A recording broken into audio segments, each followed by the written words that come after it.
What's up, people? Welcome to this episode of the Buy the Hood podcast or webcast because I don't know how you're consuming this content. I'm your host as always. My name is Jimmy. And as I start off every show, that is with gratitude. I want to say thank you to anyone and everyone who supports what we have going on here at Buy the Hood. Listen, this is a special episode. This is right before the holidays. My brother Corey isn't here, so I'm here in the dolo, but I wanted to make sure I brought this episode to you. Before we get into the new year, we'll probably have another episode before the new year. But I thought this was important because as I watch what's going on in the market today, there's certain conversations I want to make sure we have with the community. But again, make sure you do all the YouTubing stuff, subscribe, like, comment, all that good stuff. Share this video out, leave some feedback, and also, as we give our thanks before we start getting into the topic, I want to give a special shout out to all of the members of MDC Strategy because I did a 2023 masterclass in reference to Bitcoin, and we had a nice turnout, a lot of great questions, a lot of great feedback from that course. We went like over 2 hours, talking about Bitcoin specifically, strategies, what gives it value, so on and so forth. And if you're interested in the MDC, our membership group, you can look right in the description box and you can see it, or go to mdcstrategy.com. That's dope. Shout out to everybody from Buy the Hood University, anybody we've helped to educate in any way, especially our students from our summer camp. I mean, I know it's early. We're about to be in January of 2024, but our summer camp is July of 2024. Completely free for the youth, anybody 5 and up. Buythehoodcamp.com is where you get more information about our camp. But in this episode, I do want to talk about Bitcoin, and I want to talk about the spot Bitcoin ETF that is getting ready, or should be getting ready to hit in the beginning of next year, which is why I wanted to make sure I jump on and have this quick conversation about this. And I will share my screen and show an article about this spot Bitcoin ETF. So for those that are watching the video, you should be able to see it. And for those that are listening to the audio, I will put the link to read the article, but I'll read a little bit of it to you as well. You may not need to read the whole article to get the gist of what's being said. But this article, right, and this comes from CNBC, it says the spot Bitcoin ETF raise could quickly reach your 401k retirement plan. So for those who don't know, as of right now, most people buy Bitcoin on crypto exchanges. And when it comes to the actual stock market, people buy things that are kind of a replacement for actual Bitcoin, such as MicroStrategy stock, ticker symbol MSTR. And by the way, anything I say here is not investment advice. It's for educational and informational purposes only. Just having a conversation about this ETF. There's also certain trusts like the Bitcoin trust that exists, GBTC, on the stock market, but it's not actual Bitcoin. Now you have the big boys coming into the market, creating ETFs that as a representation of Bitcoin. And what's interesting about this is I've read upwards of $30 trillion making itself available for the market. So let's simplify this, right? If you have any sort of market and you have $30 trillion, or let's just take a third of that. We don't have to say that high. I have read as high as 30 trillion. Let's say you got $1 trillion coming into a market. What will that do for the price, right? At the same time that we are heading into 2024, when we have another halving in terms of Bitcoin, right? So supply goes down, the demand is up because, we have these ETFs. There's multiple ETFs being created. But let me read a little bit from this article. It says the spot Bitcoin ETF raise could quickly reach your 401k retirement plan.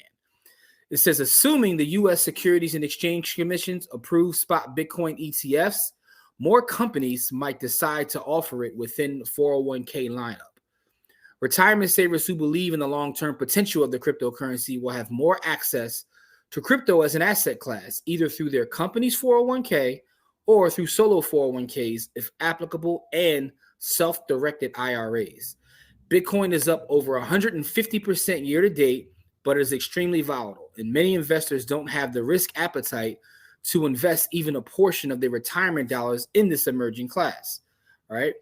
So it says retirement savers who want to taste the Bitcoin without owning the cryptocurrency coins directly could soon gain access they've been craving. And this is because of the ETF, right? It says the January 10th deadline is nearing for U.S. regulators to decide whether to allow a spot Bitcoin exchange traded fund, which would attempt to track the real-time price of Bitcoin. And industry participants are feeling hopeful the U.S. Securities and Exchange Commissions will give it a thumbs up.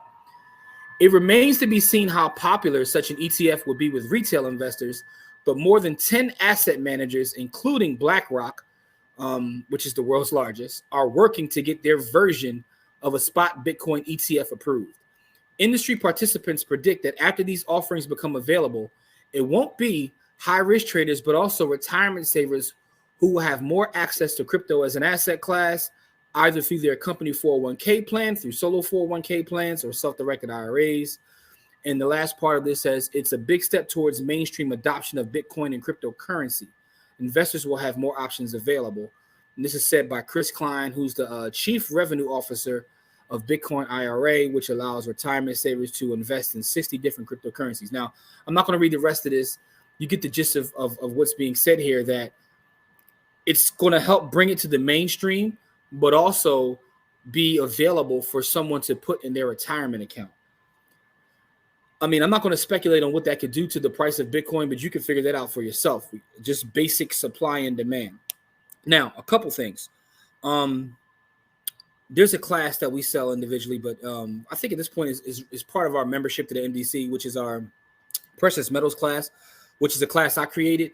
And part of what I talk about in that class is the idea of owning, an ETF or a paper version of a precious metal versus owning the physical metal. There is a unique difference, right? One of the reasons why people consider me a Bitcoiner and I'm in, love the Bitcoin space was my understanding of precious metals, right? Coming from precious metals, I have a different appreciation for decentralization and also things that are quote unquote outside of the system. My primary focus over the last several years has been Bitcoin specifically, right? But it comes from that love of precious metals. And I bring that up because there's a difference, and there's going to be a distinct difference between owning the actual asset in which you have control versus just coming into the market and buying the ETF, right? So a lot of times as we look at cryptocurrency overall, and I hate the term cryptocurrency because to me, there's Bitcoin and then there's cryptocurrency. But for lack of a better term, one of the powers about this asset class is the ability to literally control it. Now, I go deep into this within the actual master class, but just to kind of summarize it, when you have absolute control, no one can take your value from you. You are in charge of not only securing it, but just making sure that there are no other parties that can come in and take your money, right? Which is why a lot of people stray away from that. It's because of the responsibility that comes with being the security. So just to kind of simplify it, if something goes wrong on my bank account, I pick up the phone, I call Wells Fargo, Chase, JP, whatever, whoever it is. Hey, look, there's an issue with my account and there's someone I can talk to. If I own a bunch of money of Bitcoin and say I make a mistake or whatever happens, there's no one for me to pick the phone up, right? That's a certain level of responsibility you have to take. But on the flip side of that, I don't know if anybody has ever had their account frozen or closed for something that, they didn't do or just a mistake. That doesn't happen. You have complete control, right? What kind of resources you have control over, and it is nobody's business. So this is also a privacy issue. All right, so Bitcoin is property. Bitcoin is insurance. Bitcoin is, an asset similar to. So Bitcoin plays a lot of different roles for a lot of different people, but the power lies in the decentralization as well as the ability to control your own value. I'm saying all that because as the ETF comes up, there's an intermediary in between you and said crypto or Bitcoin, right? So now you have, a BlackRock or an ARK Investments who also apply for their own ETF. You have that party as well as your brokerage, right? So if you're using TD Ameritrade, E-Trade, I don't care what you use, Schwab, whatever it may be, right? There's that play. So on one hand, you don't have that control. On the other hand, for a lot of people who are just not into, privacy or having that full control, this will give them the ability to get into the game. And all of that money pouring into the game, for those of us who are early adopters or who are accumulating or stacking right now, this is just going to be very, very interesting times as we head into 2024.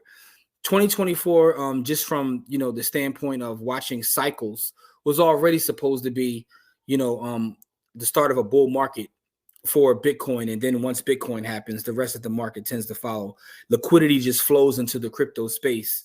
But this makes it even more interesting. And this is also interesting because when you really get to study and understand Bitcoin, and I know people think that it's hyperbole when I say this, I don't look at Bitcoin as, in the way that other people do. I look at it almost like real estate. And people think that it's blasphemous for me to say that as someone who was made a living in real estate, my entire adult life. The reason that I'm interested in Bitcoin is because my love of precious metals and my understanding of real estate, that I look at Bitcoin as digital real estate. And when you start to see money flow out of the real estate, so here's what's going to happen long term, right? And I like saying things on camera because I can always come back and say, wow, this is recorded, it's documented. So, you're going to hear this in the future, but and I've said this in the past. There's certain markets that money will stop flowing into and flow into Bitcoin, right? It's already starting to happen in precious metals. You'll see this happen in the real estate market as well, right? Because this is digital property. And once you understand it as being digital property and you understand what gives anything value, and scarcity being that primary part, and there only being 21 million, it being open source, and you start to really understand Bitcoin, you start to say, oh my God, like, and again, I'm not saying that this is, going to save Black America or is going to even the racial wealth gap. That's not what I'm saying at all. Do not misconstrue that, because I've had a lot of people come to me and say, man, you talk this Bitcoin stuff, but we have, all kinds of other issues within the community. And I don't disagree with that, but I want to make sure that we have the information and we're able to participate when wealth transfers happen, right? Does that mean that we negate policy and we ignore things that we should be working on? No, but we need to be in these spaces in technology, even in real estate. All these spaces we have to be participating in, because this is how wealth is created, man. So when you start to look at Bitcoin as being property, it really changes your perspective. And first of all, it stops making you chase all the shit coinery out there, right? And again, I'm not against altcoins. Do your thing. That's not my thing. I look at altcoins as being tech companies who are trying to steal your liquidity, but that's neither here nor there. But I look at Bitcoin as being actual property. So I just want to make sure that everyone understands what this ETF coming, what it could mean for the Bitcoin space, and for those of us who have already done the research, have read the books, have an understanding of how this works. If you know how to navigate a cold storage, right? If you know how to use hot wallets for the reason you're supposed to use them, all these things, if you already understand seed phrases, you're ahead of most people. Most people have no idea what it means if I start talking about seed phrases, the Lightning Network, cold storage, hot storage, hot wallets, or half of the stuff that I'm talking about, multi-sig. People that run with us, that are in our group, they know what that means. But the average person has no idea what any of that means, which means that you are ahead of the curve. And by doing that, you'll be able to participate in this wealth transfer, because people think that it already happened, which is interesting, because I hear people all the time say, well, man, I missed that. I should have gotten a Bitcoin when it was 20 cents or 30 cents. One, you probably wouldn't have stayed. You would have sold because you wouldn't be able to handle the swings. And for two, when you understand it as property, that changes that perspective as well. Because if that's the case, I shouldn't be buying real estate either. If my family wasn't able to buy real estate in 1897, why am I buying it now? I missed the run. No, because you're looking at Bitcoin as being some sort of get rich quick thing. When you start to understand it as property, and the thing is, we still are early. And again, something else that I get killed for when I say that buying Bitcoin in 2023 is the equivalent of buying land in Manhattan, in the 19th century, right? So this is how I see it personally. Y'all can kill me in the comments, and that's okay. That's okay, because time will reveal, man. It's the great El DeBarge says, man, time will reveal. So with that being said, though, if anybody has any questions about Bitcoin, the ETFs, or whatever, feel free to shoot us a message. I did a lot of consults this week, just helping people get situated and started. So that's always a thing for me, to help people one on one. Just like, yo, this is how you set up your wallet. These are the places you go to get it.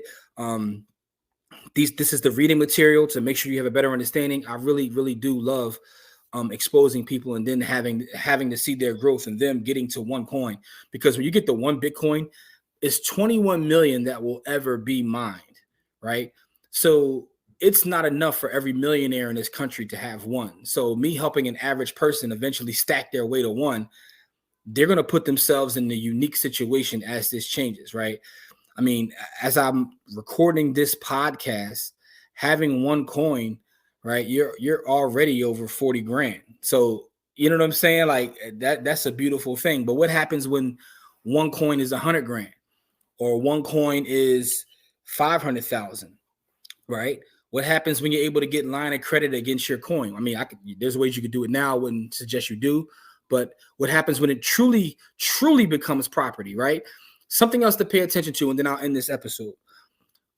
Recently, there's a bill on the floor trying to get the big private money folks out of the real estate game. So they're trying to get hedge funds out of owning single family property in our country. Now, what does this have to do with anything?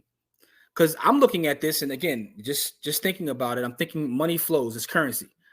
That money's going to have to go somewhere, right? The reason they're doing that is because they believe that that is helping to inflate the real estate market, so the average person is not able to get a property to lay their head, right? Because again, housing is a need. So the government is trying to interfere with the free market by saying, listen, hedge fund managers, these private money and lenders, they shouldn't be in the game, right? So we're talking about like, the Blackstones, the BlackRocks. They're trying to avoid them from being in the market and pushing up prices. So if they all pull away from the market, that money's going to have to go somewhere is one. Two, what will that do to the real estate market? Because if you go do a search, they're pushing the price up in a lot of different places. So pay attention to that in the background as they also are getting ready to release this ETF, because all of these things are happening at a fast pace and happening at the same time. And this is why Corey and I always talk about politics and business. You cannot separate the two. You cannot separate the two. You have to watch what's happening in business. But again, I don't suggest anyone, unless you're really going to be a trader and be in the market every day, sit there and just watch CNBC all day and know what's going on. That's not for the average person. But the average person could just like read and see what's going on politically, and take high level views of what's going on with the market, right? So I would think that even in stocks, you should be in, the S&P 500, but you can't disconnect politics from business. So with that being said, pay attention, just really pay attention to that whole bill in reference to getting the hedge funds out of the real estate game at the same time this is happening. And let's just see how it plays out.